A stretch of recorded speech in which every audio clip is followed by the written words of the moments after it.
Target Lok Sabha ভোটে বাংলায় 35টি আসন। রাজ্যে 10 জনের ইলেকশন ম্যানেজমেন্ট টিম গঠন। শাহ নাড্ডার সঙ্গে থাকবেন 5 কেন্দ্রীয় নেতা। একদিকে যখন নিউ টাউনের হোটেলে বঙ্গ বিজেপি নেতৃত্বের সঙ্গে বৈঠক চলছে, এরপরেও একাধিক কর্মসূচি রয়েছে অমিত শাহ এবং জেপি নাড্ডার। এই গোটা বিষয় নিয়ে বিস্তারিত জানতে সরাসরি কথা বলে নেব। আমাদের সঙ্গে রয়েছেন আমাদের দুই প্রতিনিধি দীপক ঘোষ এবং সৌভিক মজুমদার। সৌভিক, এই মুহূর্তে নিউ টাউনের হোটেলে বঙ্গ বিজেপি নেতৃত্বের সঙ্গে বৈঠক চলছে এবং এরপর আমরা জানি আরো একাধিক কর্মসূচি রয়েছে, সেই বিষয়ে তোমার থেকে জানতে চাইবো।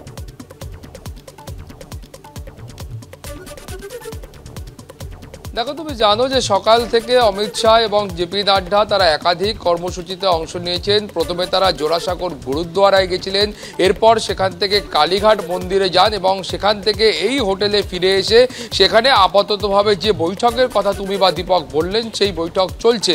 ফলত এরপরে তাদের যে কর্মসূচি রয়েছে সেটা হচ্ছে এখানকার বৈঠক শেষ করে তারা ন্যাশনাল লাইব্রেরিতে যাবেন এবং সেখানে সামাজিক মাধ্যমের যারা স্বেচ্ছাসেবক বা সোশ্যাল মিডিয়া যারা ভলেন্টিয়ার্স রয়েছে সেই কর্মীদের সঙ্গে তারা কিন্তু আলোচনায় বসবেন। তুমি জানো যে এই সময়ের যে আসন্ন নির্বাচন, সেই নির্বাচনের প্রাককালে বা এই গোটা সময় জুড়ে সামাজিক মাধ্যম অত্যন্ত গুরুত্বপূর্ণ ভূমিকা পালন করে।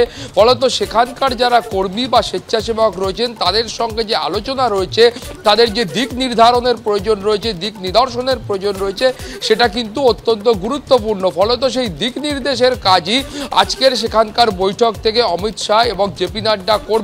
ফলত সেখানে একটা লম্বা সময় ধরে সেখানকার যারা কর্মী রয়েছেন, স্বেচ্ছাসেবক রয়েছেন, তাদের উদ্দেশ্যে নিজেদের যে বার্তা রয়েছে সেই বার্তা দলের দুই একেবারে শীর্ষস্থানীয় নেতৃত্ব তারা কিন্তু পৌঁছে দেবেন। ফলত সেখান থেকে ফেরত আসার পরে এখানে আবারও এই হোটেলে তারা ফেরত আসবেন এবং সেখানে দীর্ঘ সময় ধরে আবারও একটা সাংগঠনিক বৈঠক হবে এবং সেই সাংগঠনিক বৈঠকে আরও একাধিক গুরুত্বপূর্ণ বিষয় যেগুলো আসন্ন লোকসভা নির্বাচনকে কেন্দ্র করে রয়েছে সেই সমস্ত বিষয়ে তারা সিদ্ধান্ত গ্রহণ করবেন এবং তারপরে আবারও অমিত শাহ এবং জেপি নাড্ডা তারা কিন্তু ফেরত যাবেন এবং তাদের এয়ারপোর্ট থেকে তাদের যে প্লেন রয়েছে সেই প্লেনে করে তারা দিল্লির উদ্দেশ্যে ফেরত যাবেন। ফলত এই যে কর্মসূচি, সেই কর্মসূচি আরও দুটো অংশ বাকি রয়েছে। প্রথম ন্যাশনাল লাইব্রেরিতে যে বৈঠক রয়েছে সেই বৈঠক এবং তারপরে নিউ টাউনের এই হোটেলে ফিরে এসে দ্বিতীয় যে বৈঠক রয়েছে তার মাধ্যমেই এই বঙ্গ বিজেপির সঙ্গে কেন্দ্রীয় নেতৃত্বের এই যে বৈঠক এবং যা কর্মসূচি সেটা কিন্তু শেষ হবে। মাধুরী, অবশ্যই সেদিকে নজর থাকবে। ধন্যবাদ সৌভিক, ধন্যবাদ দীপক। কেন্দ্রীয় স্বরাষ্ট্রমন্ত্রী অমিত শাহ এবং বিজেপির সর্বভারতীয় সভাপতি জেপি নাড্ডার এই বঙ্গ সফরসূচি প্রসঙ্গে কি বলছেন বঙ্গ বিজেপি নেতৃত্ব, রাখবো আপনাদের সামনে। তো প্রতি মাসেই আসেন। আজকের দিনটা প্রধানমন্ত্রী থেকে শুরু করে আমরা সবাই শুরু করেছি বীরবাল দিবস, শাহজাদাদের প্রণাম করে। ঠিক আছে, বাকি পার্টির কিছু ইন্টারনাল বিষয় আছে, নিশ্চিতভাবে লোকসভা ভোট আছে, থাকবেই তো। এখানে তো আনোয়ার গেলাই হাজার হাজার, কলকাতা মানেই তো কারো জায়গিরদার নয়, কলকাতাও রাষ্ট্রবাদী এবং নরেন্দ্র মোদীজির। গতবারে কলকাতায় কোভিডের থার্ড ওয়েভের জন্য আমাদের ভোটাররা ভোট দিতে পারেনি, মোদীজি ক্যাম্পেইন করতে পারেনি। না না, সেটা পার্টির ইন্টারনাল মিটিং, তো আপনাকে আমি বলবো না।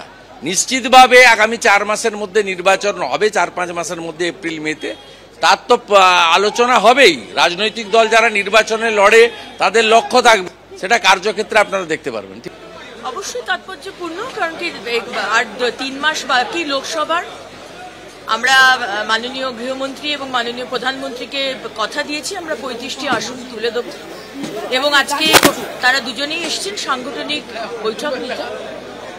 অত্যন্ত তাৎপর্যপূর্ণ, বাংলা সবসময় তাৎপর্যপূর্ণ, ইম্পর্টেন্ট ছিলেন আমাদের কেন্দ্র সরকারের জন্য, আমাদের বিজেপির জন্য, এবং এবারও আমরা পাখির চোখ করে এগোচ্ছি। আমাদের 35টা আসন চাই এবং আমরা নিয়ে ছাড়বো।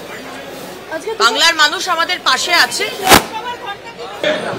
আমাদের অমিত শাহজি এবং সঙ্গে আমাদের রাষ্ট্রীয় অধ্যক্ষ মহাশয় জেপি নাড্ডাজি একসঙ্গে ওনারা এই কলকাতায় এসছেন।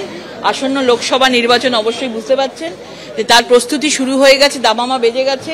5 রাজ্যের ফলাফল আমাদেরকে 2024-এর ফাইনাল রেজাল্টের আগে একটা টেস্ট ম্যাচের ফলাফল অলরেডি দিয়ে দিয়েছে। আমরা জানি যে 2024-এ কি রেজাল্ট হতে চলেছে। নরেন্দ্র মোদীজির নেতৃত্বে তৃতীয়বারের জন্য ভারতীয় জনতা পার্টির সরকার, কেন্দ্রীয় সরকার আসবে।